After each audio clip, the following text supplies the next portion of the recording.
bayaka na vie na biso baza mabete. Ne faut pas aussi écouter tout ce qui se dit sur les réseaux sociaux. Muninga nanga sali, muninga nanga lobi tokosanga batu. Tosolola yango ebandi. Napesi bino nyonso mbote na kombo na Yesu. Kombo na ngeza Dorcas Kalufano ndenge boyebi. Na sepeli suko kutana bino lelo parce que na yeli susu kande na yakaka na ba sujet o eza important, ba sujet o comporter toujours un plus pour la biso nyonso na communauté. Mais avant de kota vraiment na ben un sujet à lelo, na kozala bande ko excuse na bukit verbe. Na ozana posa bandeko ya kosenga na bino ko partager vidéo. Neka na msa bino ngana bino to solo la kaboy ngana liboso ya caméra bino na sima ya caméra bo partager bo s'abonner bo commenter soko za na suggestion ozana eloko akoloba tika mona commentaire to kotanga to kotala mais surtout pas ko finga te parce que dans reste ayaka ko finga mutute ayaka ko critiquer mutute to se respectane bo finga te ponga na ayaka ko finga bino te mais soko za na eloko akoloba ozana sujet wa suggestion to eloko moko ya kobasaka en plus na communauté ozana yo libre ya kotika mona commentaire to solo la laka partager vidéo surtout ko sanate ou cliquer na cloche de notification pour que o rater ba vidéo à chaque fois na kotisaka yango. Donc like ndenge na lobaki na yeli susu to solo la sujet moko eza très important ça fait partie ya makamna yo kaka trop na vie na makamna yo kaka trop na émission mususu pe ba camarade asalinga minene camarade asalinga boye camarade azongisi boye camarade ayibi mobali nanga camarade bimina mwasi nanga bana nazana bango ya camarade nanga na yebaka ke baza bana nanga mais mwasi nanga botena camarade nanga trop de choses hein. Baninga ya basi kimtema mabe makamebele yango na linga kitolobela lelo 2 points sur les amis. Eza na mutu moko te akoya na vie na yo soki nzamba bengi te. Eza pe na mutu te akoya na vie na yo o nzamba yebi te kazoya na vie na yo. Donc c'est par ici qu'on va commencer notre tosolo la lelo. Bandeko. Beaucoup de gens parlent des amis dans le mauvais sens. Ninga salinga minene, nazo yo quand même ba vidéo, ba émission, ba tutozo peksa bino ba camarade, bozo yo kate, boye, bozo yo ba camarade bo salate. OK. Soki na mukili oyo tokomi kobanga batu nyonso. Tozo banga tout le monde a peur de tout le monde, personne n'aura un ami. On se fait comprendre. Donc, bon, comprendre. Ce qui piso nyonso tokomi ko bangana. Mutu te na mukili akozala na muninga. Voire même, je peux peut-être aller plus loin dire que mutu te na mukili akozala na frère ou sœur ou parent. Parce que ezapi na ba parents ba osala bana boya minene. Ezapi na ba leki ba osala bayana boya minene. Ezapi na ba yayo ba osala ba leki na boya minene comme basi to mibali. Donc tokoki ko bana ko banga na kate ko kebaka partout te ko kimaka te parce que tout le monde a besoin de tout le monde. Donc ndenge yo zotalanga ozana posa ya mi muninga na opasa na posa na yo parce que toza complété mutu complet na mukili azala ate. Donc biso so toza na posa ya mutu pembe na biso. Mais aujourd'hui je vais parler des amis na sens te oyo batunyo so balobela muka mabe te lelo na lobela parce que si je n'en plus ces ala qui kolobela baninga na ninga mabe.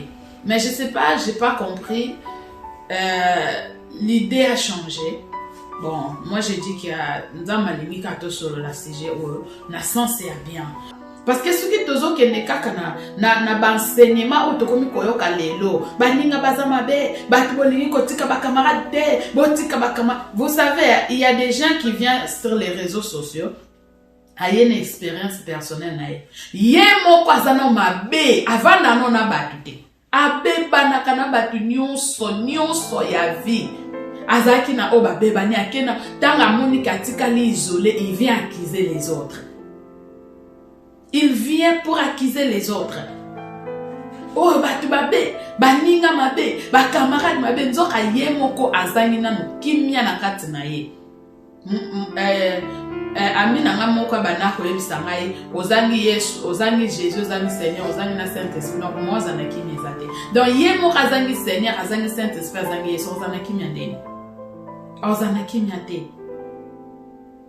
ya mwana mona avandi tellement ça na batu lisu talo bia anake na YouTube afongole chaîne na YouTube akomi bokoto baninga bazama be batu bazong sibwe nga muninga na ngasalinga boye mutabenga kinga muninga salebwe soki biso nyonso tokomi komona na misu moko ya mabe c'est que muta ofanda suna mutu te muta kolia lisu na mutu te c'est que Jésus a dit que aimez-vous les uns les autres et ça les sous n'impact. C'est qu'il faut tout quatre pages dans la Bible. Mais le col a tout quatre côté. Le col a tout le monde a besoin de tout le monde. Toi tu as besoin de moi aussi j'ai besoin de toi. Donc on doit marcher dans ces trois principes. Avoir Jésus comme ton ami d'abord. Et puis, faire un bon choix des amis. Jésus qui va t'aider à faire un bon choix. Parce que tant que tu as une vie, il faut prier. Seigneur, tu as une vie, pourquoi? Bit ya kwa une vie, et tant que tu as une vie, pour détruire otiki. Ayena vie, pour kosunga yo, aye pour baxelo ba implice na vie, ou accepter, mais continuer au sein de la seco pour nae. Prière pour na ba relation, nzambe relation na ngana frère na ngai et continuer. Relation na ngana ndeko o ezala malamu. Nzambe batela ka biso, nzambe bomba biso, nzambe sunga biso. Ça va nous aider et kolongola ba moins otoza na ona vie na baninga. Et kolongola mabe otokomi komona nango batu. Tout le monde a commis na kobanga ya tout le monde. J'ai peur de avoir des amis, j'ai peur de manger chez les gens, j'ai peur de tout sauf rien. Ce n'est pas bon, ce n'est pas bien. Tu as besoin de quelqu'un. En dehors ya mobile na yo, en dehors ya bana na yo, en dehors ya baleki bayaya na yo, ozana posa ya mutu moko oyo koki ko partager na yepe eloko. Et surtout, ce qui est important, j'allais oublier, il faut avoir des amis aussi qui t'aident. Baninga o baedaka yo na ba conseil surtout. Tango yebise li quand même so te awa boete a toke na boboy. Kozwaka baninga na sentiment te parce que asala combo, parce que tokutane na boîte de nuit, parce que alobaka bien, parce que na monaki na réseaux sociaux, parce que asala ka vidéo, parce que ça célèbre, oui. Être humain, être moko faible. Nenge bibelobi, tout homme est faillible. Moutounion soit faible. Donc, avoir un ami, c'est bien. Il y a aussi des bons amis. Batu onzamba tinde la biso pe na viba ede biso bazali. Il y a pas que des mauvais amis ndenge tokoma komona ngo ndenge tokoma kolobela oka mutazo lobaliso ngaka ba camarade makamba salanga ba camarade makamba zonselanga baninga na lingaki mingi babota na mibali nanga muninga pire sœur nanga botina mibali nanga pire frère nanga botina mwasi nanga. Premièrement, je vais dire ceci. Pour avoir un ami, la Bible nous dit Jésus-Christ est le chemin, la vie et la vérité. Donc, pour avoir un ami, la personne à qui tu vas appeler un ami, il faut d'abord avoir Jésus comme ton ami. Je me fais comprendre, j'espère. Pour Ozalana Muninga, Oyo bengi Muninga, Muto yoko bana ko se confier na ye, ko yebise makambo na yo pe azu avandi so apese au conseil. Il faut zanon na Yesu Masiya lokola Muninga. Parce que c'est lui qui connaît la vérité de l'ami ou de la personne à qui tu appelles ami. C'est Jésus. Yesu aponaki ba disciple na ye teke alalaki alamuki aponi bango. Abanaki kobenga bango ba disciple. Après un temps a changé bango comme. Après nasuka ben bon baninga na ye. Pourquoi? Parce que barumelaki. Et Jésus savait rôle ya moko na moko pembeni na ye. Ayebe ke jida côté kaye, ayebe ke Pierre akowanga na ye, ayeba ki nyonso wana parce qu'il était Dieu na kati ya nzota moto. C'est pour cela tango sana moninga. Il faut otuna avis ya nzambe pour que lobi otombe na piège te o batu nyonso bazo tombe nango ya kolela baninga. Parce qu'il y a des bons amis libanda. Mais est-ce que mutu nyonso aza malamu oya bengami mutu malamu de faza moninga na yo? Te. Pour choisir un ami, il faut d'abord yo moko zana Yesu na kati na yo. Soki yo moko zana Yesu kati na yo, tant que ami, o se confia kana ye, o yebi ke so likambone na zana ngoboye, so na mnemi ango pa Yesu akotonga ngote, aobetela mutu msute, et tika la confidentielle ezakaka ngana ye. Nde okoyeba kosala choix ya muninga malamu. Oui, les gens disent toujours Jésus, Yesu muninga malamu, oui, na mukili toza aposa batu. Toana posa baninga. Toza aposa ya mutu peso na problème na ke na sola na ye. Po opona muninga ya malamu, po yeba ke muninga oaza malamu. Muto yo aye na vie na ngai ako trahir ngai. Il faut d'abord toi-même oyo zotala nga foza non na Yesu lokola muninga malamu. C'est par là que nenzamba ko orienter yo ko guider yo ke omoni frère oyo ndeko aye pembeni naza malamu te. Il faut avoir l'écoute du Saint-Esprit. Tolobelaka baninga na sansa mabe. Pourquoi? Parce que toponaka baninga biso moko. Naza na Yesu te, na melaka nanga, na sala nanga babum nanga na kendaki boîte nuit mo boy na kutani na fi moko boy asoli singa aza na bien to solo lia akomi muninga na. Na kendaki je sais pas fête mo boy na kutani na fi mo boy lokwa to bina ki to fana mesa moko to changer ne ba numéro. Ya mwana bo tombe na ba problème.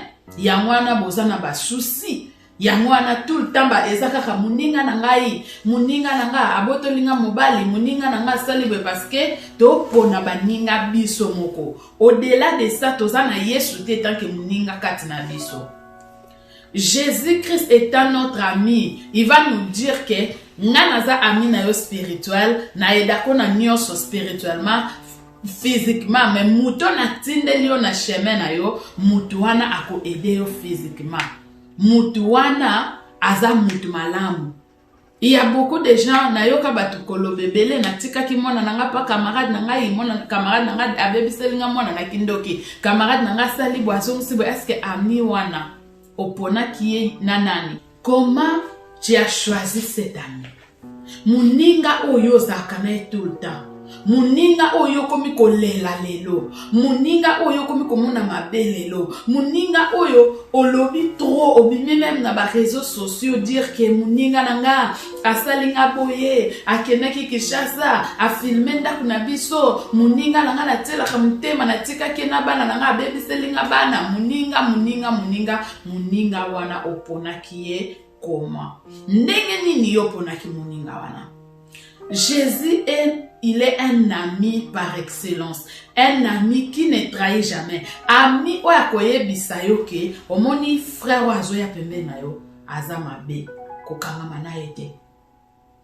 Yesu étant ami akoyebisa yo ke omoni sœur wana azana ba tension mabe pona mobali na yo. Yangwana, c'est très important pour tout enfant de Dieu. Ayeba azalana écoute, ayeba langage divin, ayeba langage évolution santo, ayeba comment Saint-Esprit alobaka. Ça va nous aider à choisir des bons amis.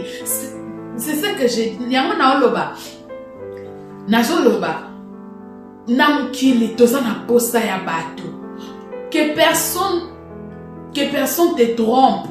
Que oza posa batute baninga no eza bana na yo eza makamususu ko betela bana no toza posa mutalibana po betele mais siko mutalibana wana nde nani mutalibana wana il faut ça la moto yo nzamba yebisi yo ke muninga oyo aza bien. Vous savez, il y a des fois nzamba lobate il te parle pas, il te dit pas que muninga naza bien, mais après so kaka kimya moko bwena muninga wana cohésion moko. En fait, tu sens que muto naza ka lokola ngai. C'est ça. C'est ça.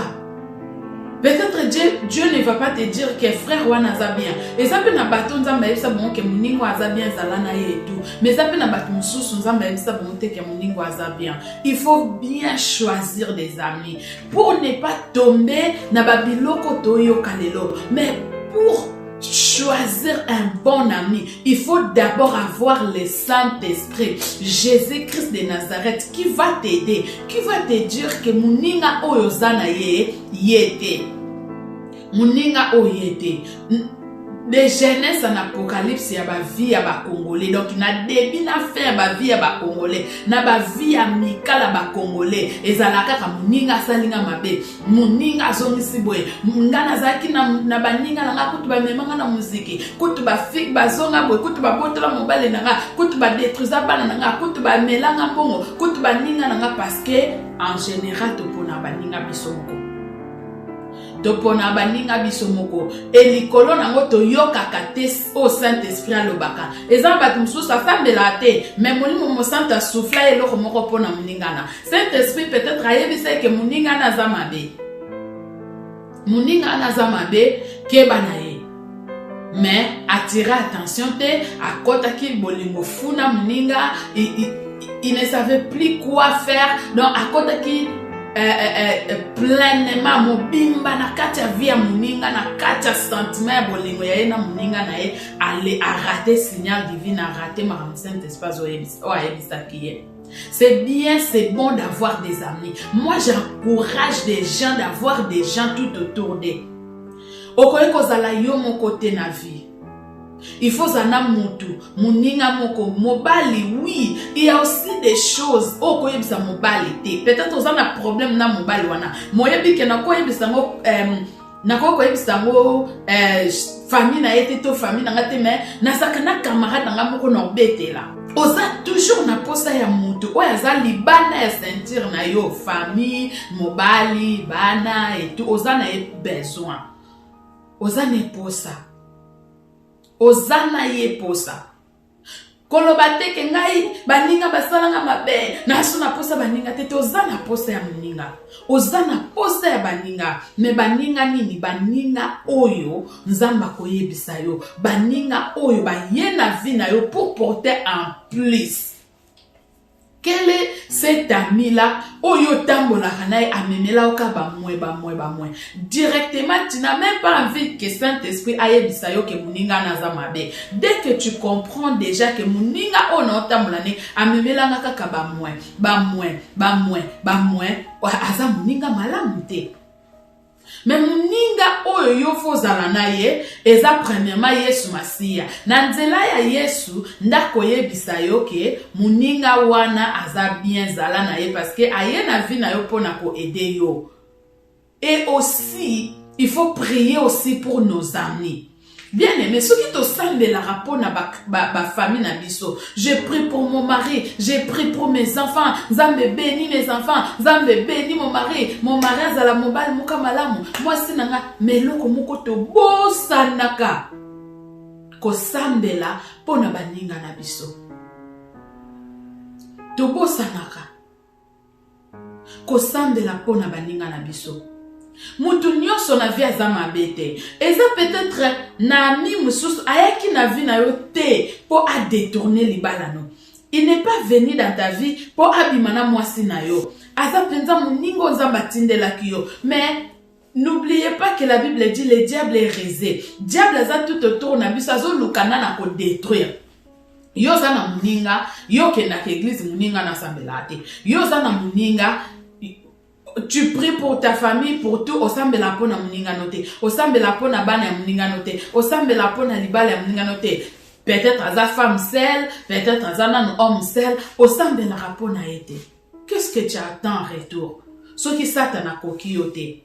Akoki on nzela bana te, akoki on nzela mobali to, akoki on nzela muninga. Parce que ayebi que relation na bino eza basée na eloko te. Que votre relation amicale avec cette dame, sœur, nenge tobenga momba sœur à quartier, ma sœur nanga penza, grande sœur nanga yaya nanga et tout consort, ezala basé na prière. c'est alors que bokomona ba makambo nyonso ezalate. Premièrement, j'ai dit avoir Jésus comme ton meilleur ami. Deuxièmement, j'ai dit il faut choisir un bon ami, un ami qui va te porter en plus dans la vie. Et pour savoir cet ami, pour connaître cette personne, pour avoir cette personne dans ta vie, il faut d'abord avoir Jésus. Parce que c'est Jésus qui va te dire que oyonde aye pona ko sunga yo na vie.